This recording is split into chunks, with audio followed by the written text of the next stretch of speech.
Previously on Bad Movie Beatdown, yeah? I'm sorry, was that meant to be a joke? Here's all the effort I had to put in to understand that gag. Matthew! What DVD we continue? Equilibrium.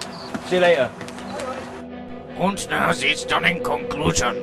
Ha ha ha ha ha ha ha. Hello and welcome to Bad Movie Beatdown! Sorry about that. That brings us nicely to today's movie, Equilibrium. This is the film that finally provides us with the answer to the question, what was Christian Bale doing between American Psycho and Batman Begins? In this case, a dumbass action movie with delusions of a meaningful simile on the essence of man. The film was directed by writer-director Kurt Rimmer, who went on to make the high-quality Ultraviolet. Now, I am aware this film has a fairly large cult following. In fact, when I googled the words Equilibrium fan site, I found this site, imaginatively titled Equilibrium fan site. And I do have to admit, I'm now slightly terrified after finding probably one of the best fan sites I have ever seen in my life. Ever. But enough about the fanboys. What do I think? Well, it's on a show called Bad Movie Beatdown. What do you think? In the first years of the 21st century. The movie starts out like almost every action movie in the future, with a prologue. And it looks like they're having a sale at the stock footage factory today. This is narrated by someone who we later discover is Father, the head of the evil dictatorship. A third world war broke out. How original. He also has dramatic pauses like bottomless pits. Mankind could never survive. A fourth. That our own volatile natures. Stalin? In the 21st century? That is awesome! Zombie Stalin is going to kill us all! Anyway, the powers that be have decided that the reason for all these wars are not born out of petty, insignificant things like oil, money or religion, but out of human emotion itself. Yes, human emotion. Feel free to think that one over in your heads a sec. I'll wait. To this end, they have created a bunch of badasses known as the Grammaton Cleric, apparently named because it sounds cool and has religious overtones, who eradicate those who feel emotion, called sense offenders. Police! We first catch a glimpse of the Clerics, who in no way dress like Neo from The Matrix, at work, taking down some offenders led by Lincoln Burrows from Prison Break. The biggest badass of this bunch is Preston, who proves his worth by taking a room full of people armed with machine guns single-handedly, in the dark.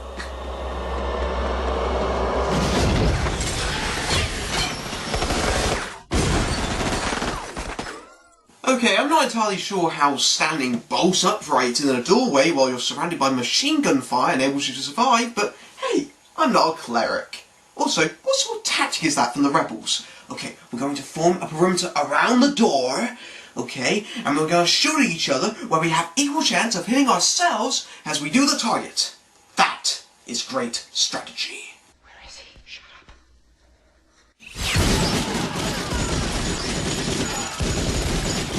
I'm sorry, did he just make a swoosh noise? See, that's a little known thing about clerics. They are so well trained in the deadly arts that their arms make swoosh noises when they move. Sublime. Afterwards, Preston sets about to destroy all the stuff that the rebels have hoarded, including priceless artworks.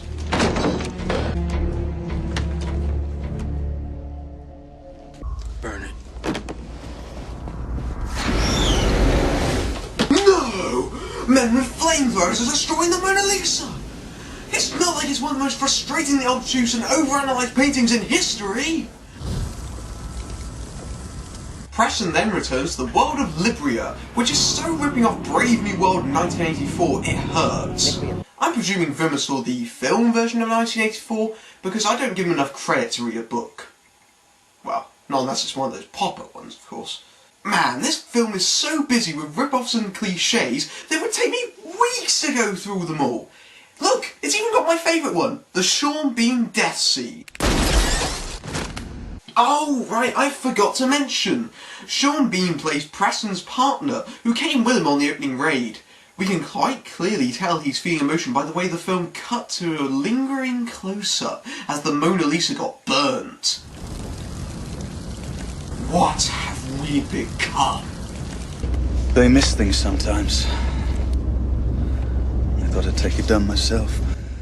Yes, because that's how policemen really do things. They take evidence from crime scenes.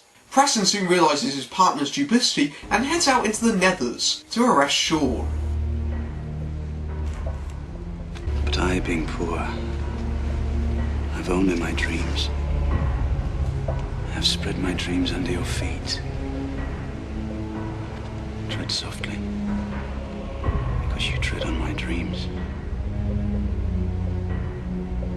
I assume you dream, Preston. After dwelling the cost of no war, Sean tries to shoot Preston even though Preston has a gun pointed at his face. Preston assassinates him through his favourite copy of Yeats. How subtly symbolic. Also notice the obvious stuntman filling in for Sean here. Afterwards, Preston gets assigned a new partner, Brant, played by Taye Diggs, who wants to be just like Preston. Preston goes back to his loving family, including his son. Jesus, it's the Antichrist! Quick, check his scout for any numbers!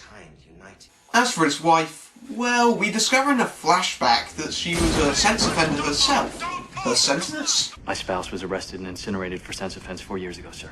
Wow, is the state run by pyromaniacs? The following morning, Preston goes to take his interval, a dosage of the drug Prosium, which is required to be taken by the state several times a day. This plot point is not at all taken from THX 1138, a little film made by a filmmaker called, I don't know, George Lucas. He accidentally knocks it over, thanks to placing it bolt upright at the edge of his sink. I said... Preston goes to the Equilibrium Centre, but because the plot says so, it's closed. This site is temporarily closed. Brand picks Preston up and heads to arrest a suspect called Mary, played by Emily Watson. She has managed to pick up a number of illegal items, which she has somehow stashed away in a completely bricked up room in an obviously state-built apartment. Whoops, watch out for the plot holes. They decide to question Mary since there is apparently no way she could have gotten all these goodies herself. Here we get to listen to the script's wonderfully overcooked dialogue. What's the point of your existence? To feel. Because you've never done it, you can never know it. But it's as vital as breath. And without it, without love, without anger, without sorrow, breath is just a clock, ticking. Whoa, whoa, whoa, whoa, whoa, whoa, whoa! This is a society without love? Then how is Preston married? Is it state-sanctioned marriages like 1984? How does Preston have kids? I mean, they can't make love since, you know, that's a physical representation of an emotion and, watch out for those plot holes. This goes nowhere, so they have it arranged for her to be executed. Wow, they really are persuasive in Libya, aren't they? Now your mind must still be reading from what Preston did in the opening raid. Well, that's called gun Qatar, or as I like to call it, gun fu. That the geometric distribution of antagonists in any gun battle is a statistically predictable element. The movie tries to explain to us what this is all about, while at the same time trying to include the maximum number of times you can insert the word maximum into a sentence. Each fluid position representing a maximum kill zone, inflicting maximum damage on the maximum number of opponents. Damn it! I knew I should have paid more attention in maths class. I guess that is why I will never be able to move my arms so fast it produces a swoosh noise. Waking up from a nightmare for the very first time, Preston notices rain on the covered windows. He proceeds to rip off the covering and embrace the rainbow-covered city. Symbolism! Stunned by his new emotions, Preston rushes into his bathroom to take another dose of the interval, but he can't bring himself to do it. Yep, one day, and Preston has gone completely off his dose. This dictatorship is completely foolproof. Thus, Preston destroys his dose in a crowd of people as father proclaims the joys of Prosium. For we embrace Prosium. Symbolism! Preston joins in on yet another raid and takes off his gloves to feel the walls. Symbolism! Using his hands, Preston discovers another stash, but thankfully this time they include a door.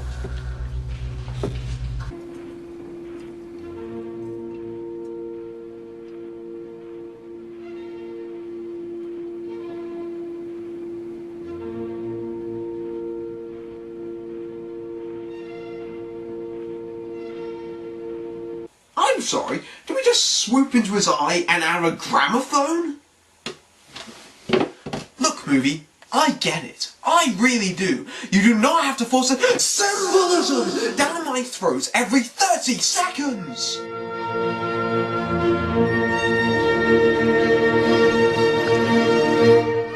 Fuck's sake. Anyway, they burn the stash, but Brand notices something.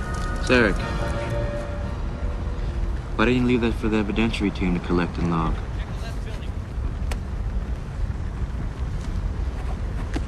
They miss things sometimes. What is there to miss? The building is on fire! Also, it's nice to know that Preston is doing the exact same things his partner did before he got shot.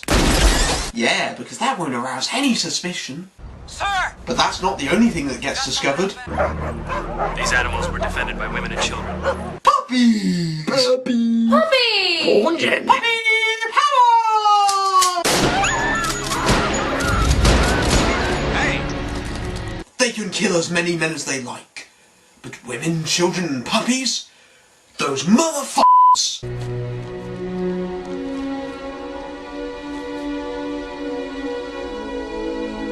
Sir, toss it back in. I'll finish it off. Oh, look at the cute little puppy! Ready for its life! No, Preston, no! The cute puppy must live! Wait!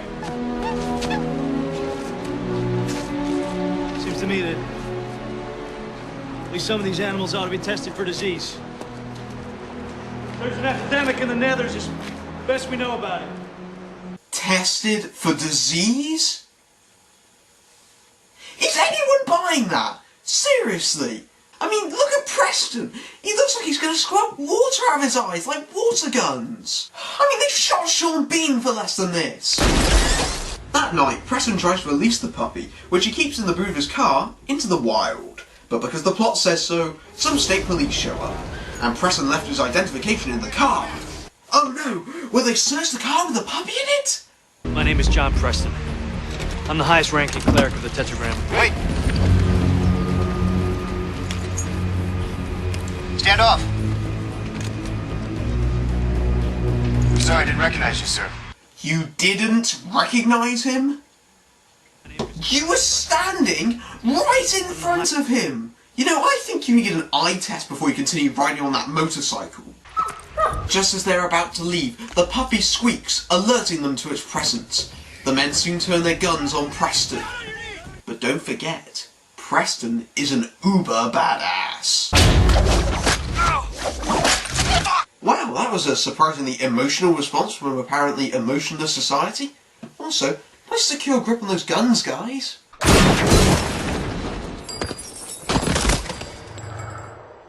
What? Ah, shit! Shoot him! Shoot him! Shoot him!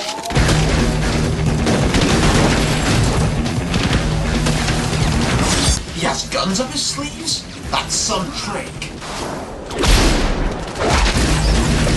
Look at that! He's using his super mathematics skills again. It's so great that all these people got killed in the name of a puppy. Always practicing, cleric. Preston learns from Brand that Father is going to use the murders as an excuse to slaughter the remaining resistance. But he doesn't just learn this anyhow, he does force fighting!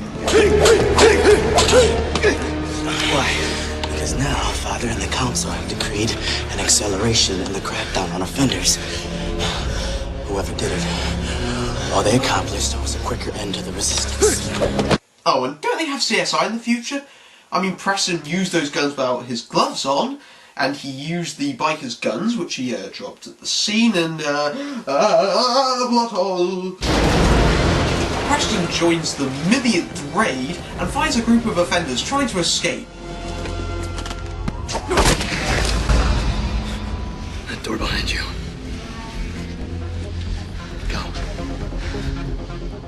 Go, damn you! But as he tries to lead them to escape, they encounter some more police. Oh, could this be the sign of more fighting?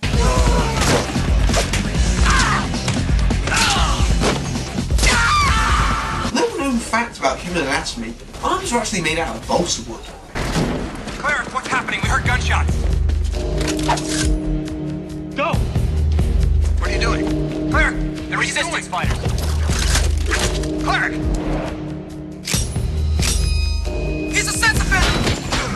pistol whipping is so awesome, it just has to be in slow-mo.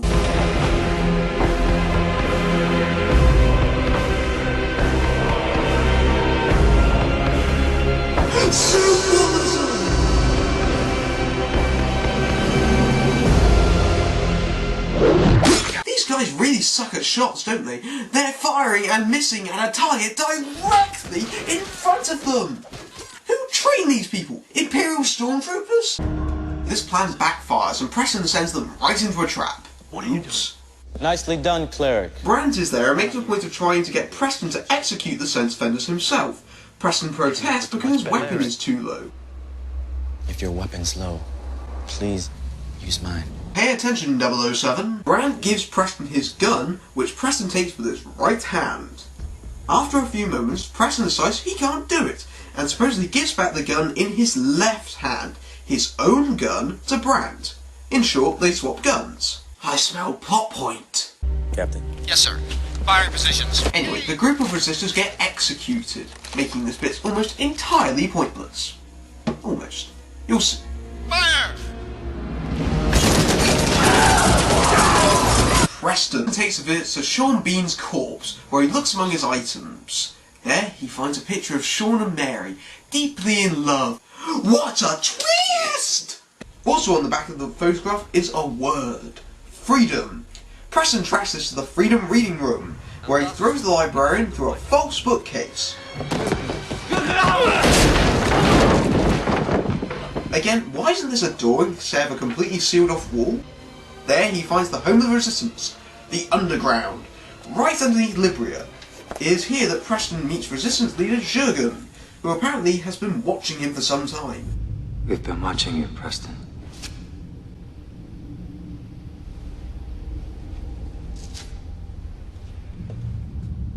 You're Jurgen. We're feeling. They strap Preston to a polygraph to be sure, where we discover that he loves Mary too. Mary.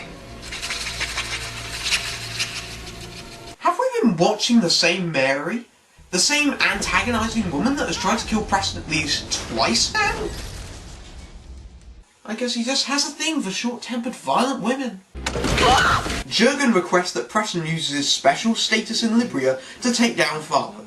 Preston reacts to this in the calmest fashion possible, running down the street in the opposite direction to the other people, visibly stressed and pushing people over. That won't attract any attention whatsoever. Sure enough, the police come and arrest Preston. How surprising. Are you playing with me, Cleric? Wow, a very emotional response from a very emotionless society again. Now, I'm starting to think there might be corruption in the ranks.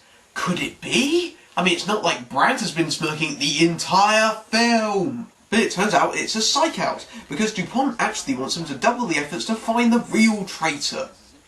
Oh, hilarious. How ironic. Oh, that was a complete waste of several minutes of my life. God, I hate this movie. One close call wasn't enough. He suddenly decides to make a rescue attempt for Mary. And once again, he inconspicuously runs through the paths of Libria, attracting onlookers' attention yet again. I'm sorry, but surely someone would have noticed this dude in black running around looking very emotional by now and reported it, right? Right? But as it turns out, Preston is too late, and personally gets to see Mary get roasted. How tragic. Still, we're eating tonight! Preston is overwhelmed by emotion, so much so that he cries on the steps outside the building in full view of the public. And guess who's right there? Brandt! That's who! This man, this senior cleric, has ceased the dose. He is feeling. He is the worm that has been eating at the core of our great society. And I have brought him for your justice. I have brought him for your justice. I am not completely overacting these lines. Christ almighty, he's screaming in a room full of people about a sense offender, no less. Christ almighty. Vice Counsel. Brandt then takes Preston to DuPont, who is certain that the gun used to kill the men in the Nethers will trace back to Preston. But Preston has a trick of his own. The trace shows that it was your gun in the nether with the sweepers. That's impossible. Yep, that's right, remember? Brand switched guns with Preston, so in one false move, Preston cleared his own name and framed Brandt. Ingenious! He is the one who's failing! So you say. This is a mistake! I've been giving this some thought. Didn't Preston switch guns after he shot the people in the Nethers? 20 minutes after it, in fact? Or how about the fact that Preston uses 2 sidearms, not 1? Or what about the machine guns left at the scene? This isn't just a plot hole, it's a plot canyon! I mean, you could drive the nostalgia critics Lord and Saviour through this. I mean, my God, how did no one notice this? How didn't anyone reading the script, editing the movie? How did Rimmer himself not notice this? It's just a... Yeah! Where the hell does this movie end, for Pete's sake? Fuck me! As a reward for finding the traitor, DuPont allows Preston to meet Father in person. However, he also informs Preston they'll be searching his home because of Brandt's complaint, just in case. So Preston has to rush back again, so he don't discover the prosome he's been stashing behind the bathroom mirror. Why didn't he destroy it?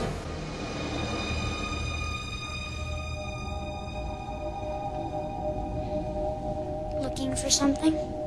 If I were you, I'd be more careful in the future.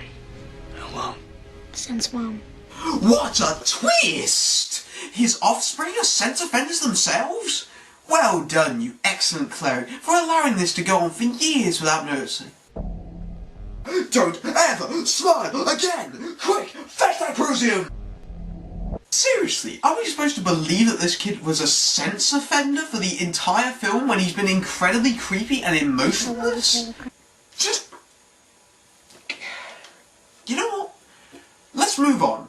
We'll get through this far quicker that way, okay? Far quicker. The underground members are arrested as part of Preston and Jurgen's plan to meet Father. But what's this? Preston is wearing a white suit now, not black? Could this be... No, it couldn't be. Symbolism! Preston undergoes a rigorous security check. Cleric, your weapon, please. That's right, no metal detectors, no feeling for concealed weaponry, just... Your weapon, please. What would you say is the easiest way to get a weapon away from a Bremerton cleric?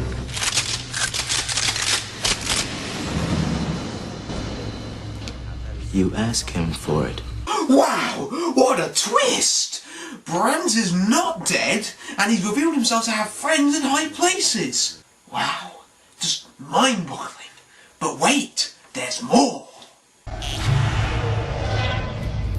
Wow! What a bullshit! I mean, the character was entirely pointless. Thanks, movie.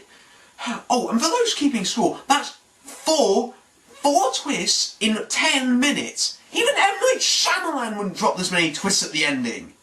But Preston seems just as enraged at this turn of events as I am, because he draws guns from out of his arms and shoots the guards who do absolutely nothing to stop him. Bet you wished you checked him properly now, guys.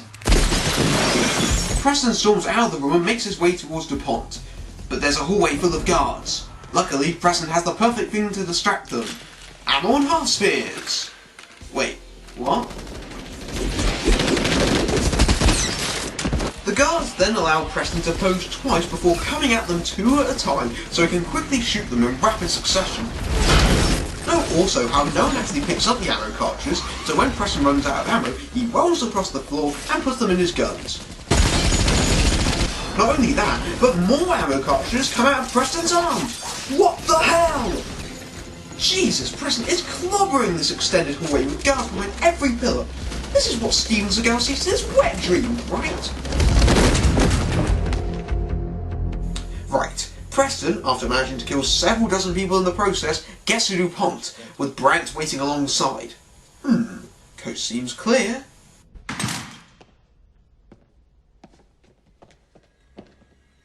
Hooray! More meaningless violence and killing!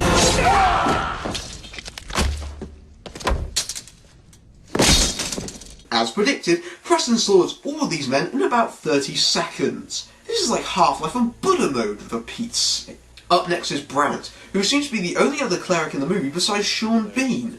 I thought there were loads of these guys who were supposedly matches for each other. Oh, never mind. I plan to be wearing it for a long time. Now, be warned. What follows is the ultimate example of badassery. It is both amazingly cool and hilarious.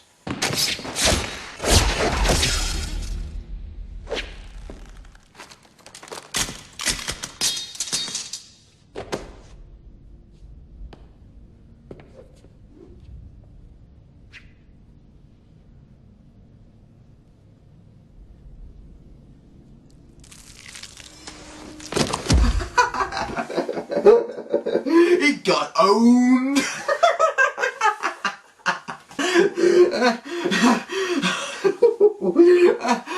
That was an anticlimax. Well, it's mono-e-mono. Preston versus DuPont. Be careful, Preston. You're treading on my dreams. Wow! He referenced back to a scene he wasn't even in! Symbolic plot holes! Well, the pair go at it in the only fashion possible. Gun fu.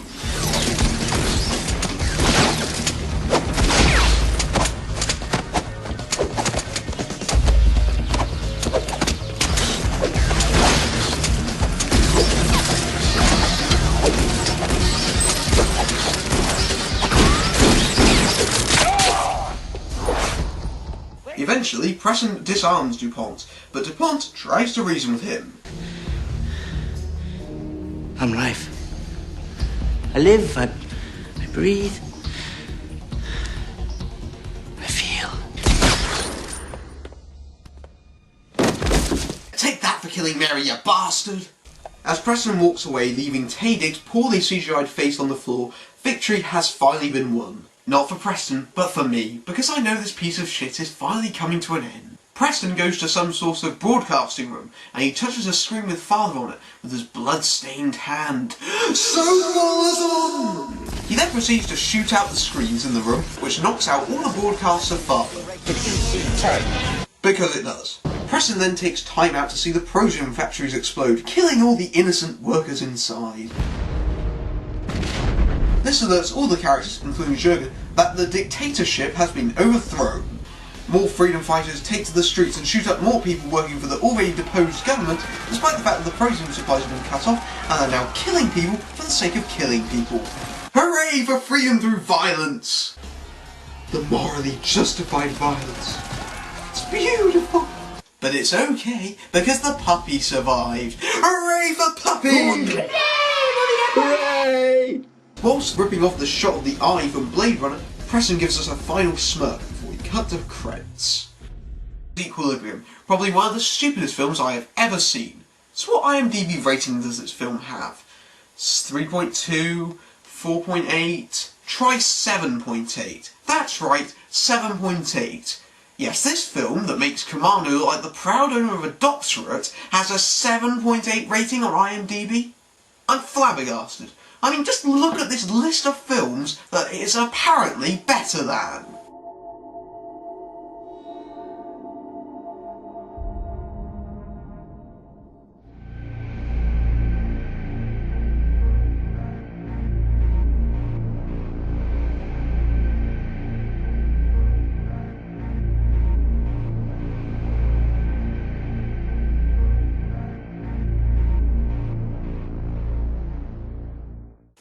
Really? What sort of person would like this movie?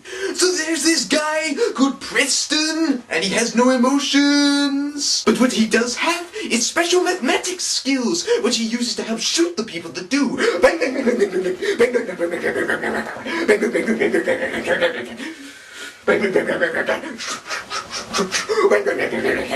But then one day, he forgets to take his pills, which makes him really sad, because he's living in a dictatorship. Living in a dictatorship can do that to you. But then he gets a puppy! Hooray! He's like, I want to kill all the people that don't have emotions, because emotions are good. So he's all like, bang, bang, bang, bang, bang, bang, bang, bang, bang, bang, bang, bang, bang, bang. Oh. It had to be done, I'm afraid. It had to be done. Well, that's all we have time for Bad Movie Beatdown. I'm Matthew Buck, beating down bad movies everywhere. And before we sign off, I have one bit of business I'd like to attend to.